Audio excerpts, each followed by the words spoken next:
Hello folks, Steve Lentz with Discover Options. Welcome to this edition of the Market Reports. This will be for Thursday ending April 13th and getting ready for Monday the 17th. Presented material is for educational purposes only and should not be construed as personalized financial advice. Past results are not necessarily indicative of future performance. Folks, we have two reports.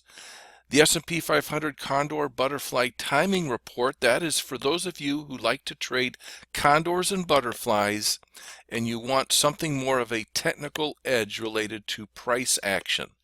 Okay, a lot of condor and butterfly traders trade seasonally, certain time of the month, Thursday, the second Thursday, third Thursday, whatever.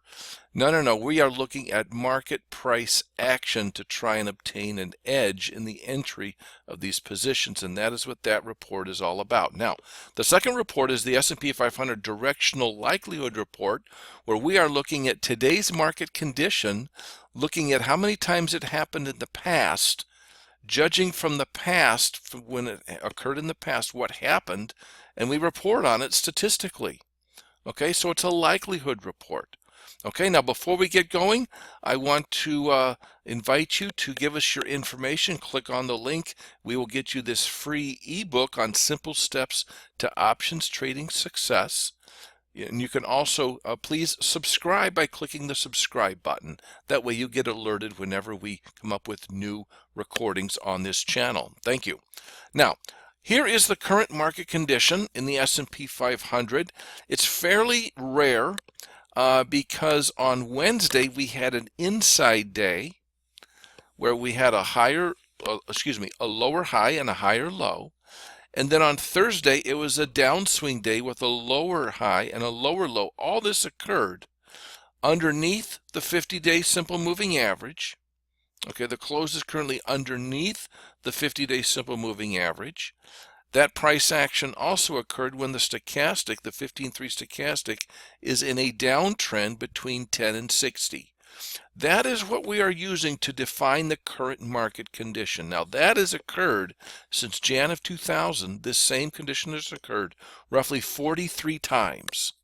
Roughly 43 times. And so we're going to focus on this condition as we commence with those two market studies. Now, for those of you that are very familiar with these studies, we're just going to get right into the results.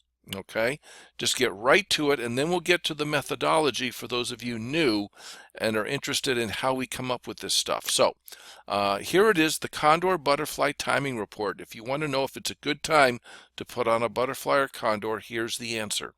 Since January of 2000, there have been almost 4,300, well, there have been a little over 4,300 daily closes of the SPX. Okay, 4,300 closes. Of those closes, okay, 64.9% have been favorable bars for selling premium, okay, where the butters and condors, where the actual 21 bar movement was less than the SIBO SKEW adjusted implied movement, okay, coming from the option prices. Now, during that same time, remember 64.9% were favorable. During that time, the current condition has occurred in this study 42 times. Of these occurrences, of these 42 occurrences, 64.3% of the bars have been similarly favorable for option premium selling, just a squeege lower. This implies an option premium selling edge of a negative 0.6%. Not very much difference, pretty much a scratch. Okay, so there really is no edge one way or the other. It's just very, very, very slightly on the negative side. So statistically, it's more likely than usual that Friday's bar will end up being slightly unfavorable for market neutral option premium selling. Okay, so unlike previous weeks where we've had a very clear direction here from what the past had brought us in terms of those market patterns, the one ending here on Thursday really is not presenting much of an edge. It's kind of a scratch one way or the other. So that's the butterfly condor timing report as it is now. Now I'm going to get into the methodology of all this in just a second. But next, let's go to the market likelihood report. Here, we are looking at price distribution. So before you look at the numbers here, just for those of you new, okay, just ask yourself, if a bullish signal, okay, is truly bullish and has any validity, wouldn't you expect the price distribution after that bullish signal to be one that was reflective of the price ending up upward? It was distributed in a bullish manner. Well, we're going to measure that. And so we're going to take the current market condition, go back in the past, and just see how price was distributed. Okay, and that's really all we're doing, is just is answering that question, is what, the current market condition, where the market has gone in the past when this has occurred. So here's what we have. The top line is the historical distribution using 3 different bands north of the close and south of the close. 3 bullish bands set 5, 10, and 15 days from the close, and then 3 downward bands, bearish bands, set 5, 10, and 15 1 standard deviation days on the downside. And we're measuring how often price strikes these bands.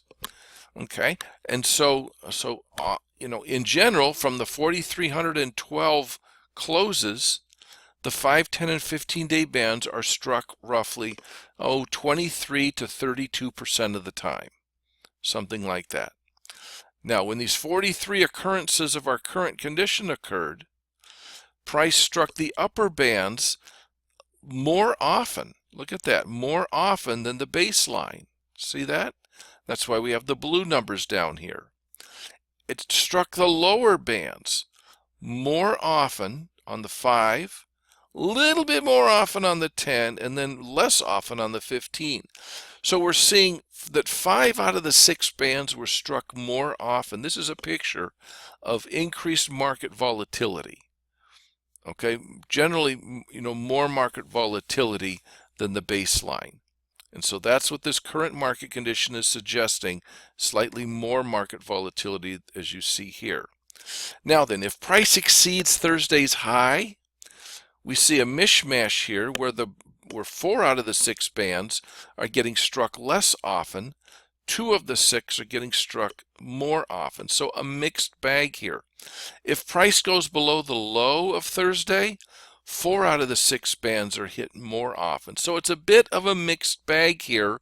In general, we can see here, as of the close, 5 of the 6 are hit more often, some of them just very slightly. Okay, so that's where we're at now, kind of a mixed bag, keeping in mind too, 43 occurrences isn't that much. We really prefer something in between 1 and 200, but it's a rare occurrence. We're going to call it as we see it. We're not going to try and bend it much to try and make it, milk, really make it, pare it down to something that isn't really all that definitive of a market action, and just in the name of getting more occurrences. So it's a rare occurrence. Here's the statistics, and it is what it is, as they say. Now, we're going to get to the methodology for those of you new that are interested in how we come up with this stuff. By the way, we like to adjust the bands to be skew adjusted to the VIX, and here we see something more, I would say, of a, well, something more of a bullishness. Where the upper bands are getting struck more often in this scenario. Okay, and so I would lean a little bullish if you were to have to pick, in all this. But yeah, see, look down here. If the price goes below the low, now you have both sides getting struck more often. If the price goes above the high of Thursday, then you're definitely looking a little bit more bullish. Certainly the lower bands are getting struck less often, but it's a mixed bag any way you see it. Slightly bullish, though, under this scenario here, where the upper bands are getting struck more often than some of the lower ones there. So there you have it, folks, okay? All right, let's get to the methodology. We're going to explore why you should look at the butterfly timing report, and then the methodology behind it. So here's a situation where if you're just kind of looking at the market and trying to pick a good time to enter a condor and butterfly, the market's chopping around here, and you might say, boy, you know, it's chopping around a bit. We have a down day. Implied volatility's pumped up a little bit. Well, let's just go into a condor or a butterfly. Well, if you had run this through our scenario of looking at that particular market condition, we would have discovered a negative edge at the time. A negative edge, which meant that there was a higher than usual likelihood that the market was going to be more volatile than what was implied by those option prices. Okay, that was a negative edge. In this case, it ended up being predictive. So we know that that market condition here, when we looked at the past, indicated that the market was more volatile, you know, a bit more often, and there was a negative edge. This was predictive at that particular time. Now, our current market condition, as we look at this, I explained, the question here is this condition a good one for selling option premium through range trading, butterflies and condors? And that's really should always be the question, right? It shouldn't be, well, what day of the month is it? Is it the first Thursday? Where are we in relation to the expiration? How many, you know, days to expiration on that fifth month or whatever it is? You know, no, none of the seasonal stuff. Let's take a look at the charts. Let's do some analysis and come up with something that makes sense from a technical perspective. Is this condition a good one for selling premium? And we have a way of going about answering that question. Here's how we do it. We observe how much the market actually moves from a given close, and we call that actual volatility. Okay. Then we observe what market move is predicted by the option prices. That's called implied volatility. We compare the two in hindsight and label bars having been either favorable or unfavorable for selling premium. Okay, let's look at actual volatility first. We can take any close, go forward in time 21 bars, and ask ourselves how far did the market move maximally from that close. In this case, it went down more than it went up. It went down, it turns out, 50 points, which turned out to be 2.4% of the index at the time. And we can graph it in a little indicator I make in my Metastock program. Now, at the same time that we note 2.4, we ask what market move was being implied at the time by the option prices. We know what the actual move was. What were the options saying would be the move? And when we look at the VIX and we adjust it for the SKEW, we discover that the VIX was implying a 21-day move of 4.4%, which is higher than what actually came about. Do you see that? And so what we do in that situation is we would paint the bars blue because they were favorable, and then we go about painting the bars red that are unfavorable. You see that? So that way, all the bars going back to Jan of 2000, when we started this study, would be labeled favorable or unfavorable. Note, though, the 21 bars on the far right, we can't paint those any color because we don't yet know really what the result will be. We have to wait for 21 bars to go by before we paint it blue or red. All right, favorable and unfavorable. So we're going to do three things here. We're going to first look at historically what percentage of the bars going back were favorable. Then we're going to isolate the bars that match our current market condition. Those 43 bars going back, we're going to isolate those and ask ourselves what percentage of those were historically favorable for selling premium. You know what? If we find out that all 43 bars ended up being blue and favorable, well, we're going to go ahead and load up on the butters and condors, right? So what if we find out that in every one of those 43 incidences, the market moved more than what was being implied? We would stay away from range trading. See that? And so if there's the difference between the historical percentage and then the percentage of just those 43, that represents an edge that we're going to quantify and take note of. So when we go back to Jan of 2000, we discover 64.9% of all the bars were favorable for selling premium this way, where the actual move was less than the implied move. Okay. Now, when we go and look at just our little, those 43 bars that match our condition here that's shown here with a green diamond, okay, we're going to go back and look at those 43 and ask ourselves what percentage of those were favorable. 64.3% were favorable, almost the same amount. It's off by just a little bit, only 0.6%. Okay. And so, you know what? And I should say that there's a slightly higher that it will be more volatile. And let me just change that. More volatile. So there is a slightly higher than usual likelihood, and I'm going to add that word slightly right as we speak here. There is a slightly higher than usual likelihood that the market will be more volatile than what is implied by the option prices. And that's where we're at on this, okay? That's the methodology we use week in, week out, and I hope it's helpful in your decision making coming up for your butterflies and condors.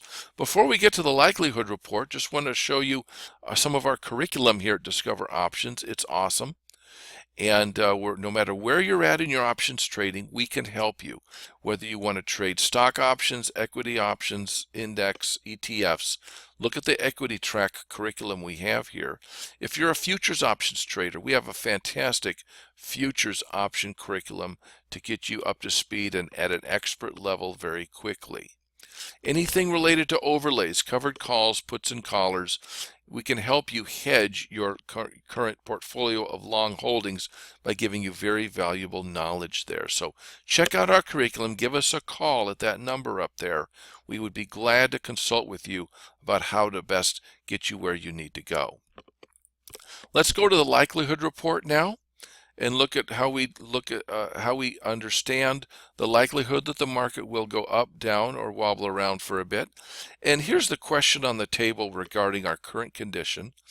It's how often has this condition occurred? 42, 43. What did the market do in terms of direction and market and volatility?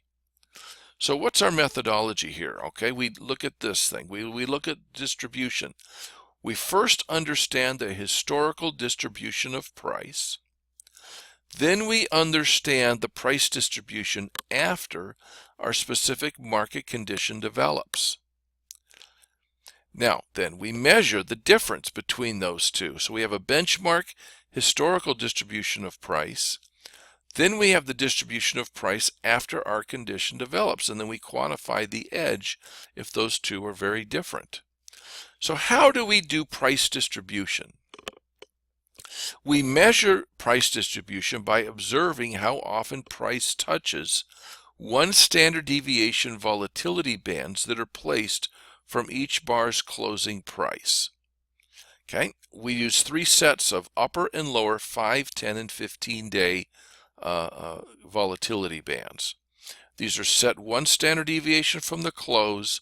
We use a 20-day historical volatility to determine the width, and these are like normally distributed. So here's just an example. Just to explain this, we have the 10-day volatility bands here. Okay, and so these are set one standard deviation from the close. These are 10-day, one standard deviation bands. Okay, 5-day bands would be narrower. Okay, 20-day bands would be wider. They would be out there somewhere. Okay, now the question is from this close, did price strike the upper, the lower band, or neither band? So let's go and take a look. Which happened here? Here it's very clear that price struck the upper band, and so for that close we will note that it hit the upper band. Now let's look at the close up here. We have the 10-day band up there, the 10-day band underneath. The question is from this close, did price strike the upper, the lower, or neither? And let's go forward in time. Look carefully here. See where the band is? And you'll see that it tried to come down and hit this band, but it failed to. So in this case, it hit neither band. And so when we evaluate distribution of price, we're looking from every close, and for every close we record whether price struck the upper or the lower 5, 10, or 15-day volatility bands. And we keep statistics on this. And here are the statistics through April, well, really April 13th. Let me draw that. Let me just write that in there quick. April 13th. Notice that price struck the upper 5-day band 29.6% of the time, the upper 10-day band 23.2%, the same for the 15-day band. The lower bands were struck a little more often, 29s and then 31.9%. This is over the course of 4,312 occurrences. So this is the benchmark distribution of price. Okay, now from here we're going to look at the times that our condition developed, and we're going to look at the distribution from those specific moments. Not only are we going to look at those 43 times that it occurred from the close of that day, but we're going to look at the distribution as of the following day if price went above the previous day's high or below the previous day's low. That way, when tomorrow comes, when Monday comes around, and price goes above Thursday's high or below Thursday's low, you'll have some sort of a feeling for what the distribution was from that specific incident. Okay, so it's a little bit more information for you to make some good decisions. That's what we're doing. So let's take a look at just the 43 incidences from the close.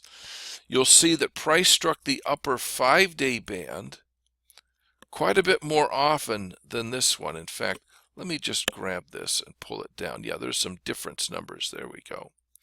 All right, good.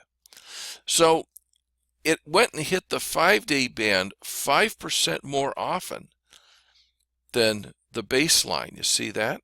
It struck the upper 10-day band 14% more often than the benchmark, 37 versus 23. That's a big difference.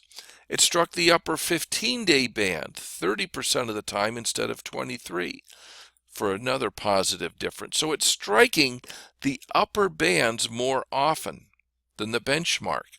It also struck the lower 5-day band more often by about 10%. It struck the lower 10-day band about the same, and it struck the lower 15-day band less often by quite a bit. Okay, about almost 9% difference there.